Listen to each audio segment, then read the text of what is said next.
নরসিংদীর রায়পুরা উপজেলায় আধিপত্য বিস্তার ও গোষ্ঠীগত দ্বন্দ্বের জেরে গুলিবিদ্ধ হয়ে মুস্তাকিম মিয়া নামে এক স্কুল ছাত্র নিহত হয়েছে। বুধবার সকাল ৬টার দিকে উপজেলা শ্রীনগর ইউনিয়নের চরাঞ্চল সাইদাবাদ এলাকায় এই ঘটনাটি ঘটে। স্থানীয় সূত্র জানায়, হানিফ মাস্টার ও এরশাদ মিয়ার নেতৃত্বাধীন দুই পক্ষের মধ্যে সংঘর্ষের সময় সাবেক ইউপি সদস্য ফিরোজ মিয়ার ভাতিজা মাসুম ওরফে চায়নার ছোড়াগুলিতে মুস্তাকিম নিহত হন। এই ঘটনায় উভয় পক্ষের অন্তত 10 জন আহত হয়েছেন। সকালে ঘুমোতো না, আমি দরজা খুলছি, আমার ছেলে নিচে নামছে, আমি দরজার নিচে, এই মুহূর্তে আমার ঘরের সীমাটা গুলি করে দিয়ে গেছে।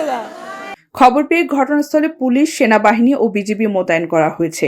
রায়পুরা থানার ওসি মোহাম্মদ মুজিবুর রহমান জানান, পরিস্থিতি নিয়ন্ত্রণে রয়েছে এবং জড়িতদের গ্রেপ্তারে অভিযান চলছে।